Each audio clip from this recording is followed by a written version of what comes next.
To all my honored corporate dignitaries, honorable guests from the academia, which features eminent professors from IIM, Calcutta University and other places, people from the creative world and media, my dear colleagues, and my mother, and my dearest students. I'm really proud to stand here and address you and share with you my self-proclaimed philosophy: don't survive, live. Carry on with the stream with smooth strokes. I'm sure you would agree with me on this point, that life never tolerates stagnation.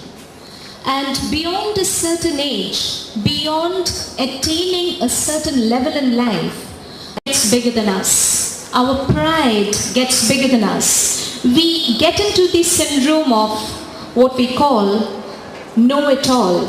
Life, very, very important. Work-life balance. Depression and melancholia.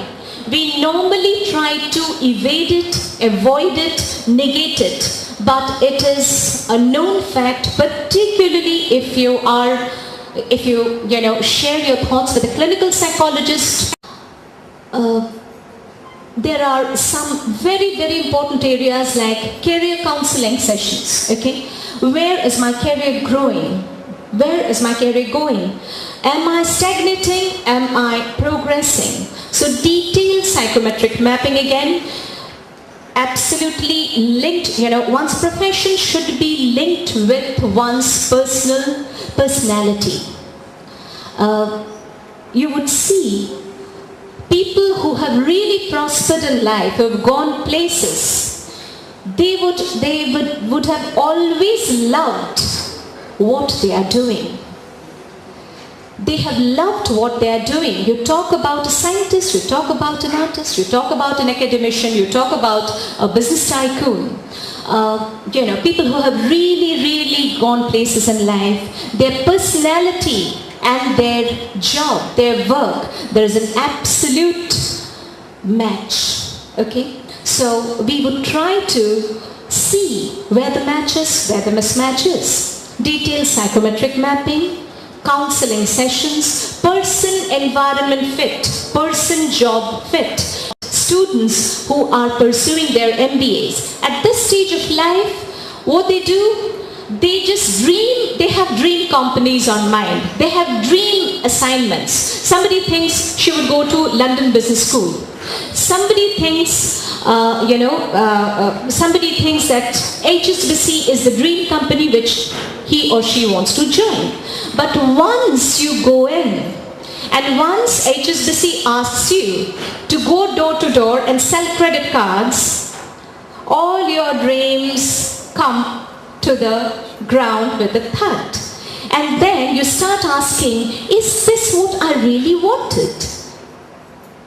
Good, it is ITC. Good, it is HSBC. Good, it is, Tisco. But what is my job profile?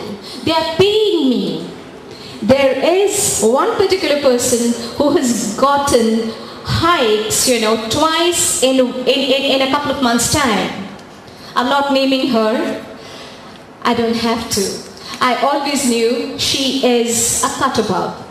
Well, but, even after the hike, even after getting all the pampering from the corporate sector, she feels, this is not my cup of tea. This is not what I intended doing. This is not my goal of life. And most of the people, starting from your own parents, to your spouses, to your friends, to your, well-wishers. Yes, I am.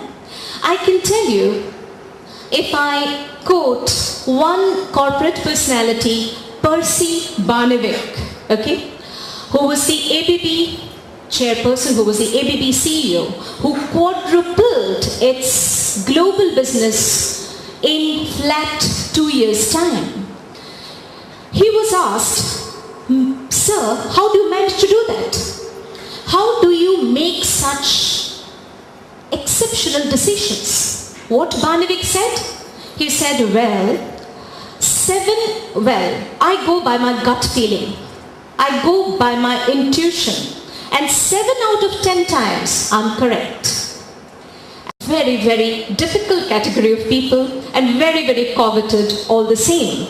Now, being a computer scientist, definitely you go by logic. And logic and algorithm should be the last word for you.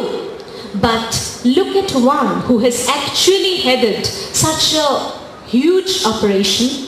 He says that 7 out of 10 times I'm correct, which entails 3 out of 10 times I'm incorrect. And I go by my gut feeling, which means I read it as, I go by my conviction, I go by my own thoughts.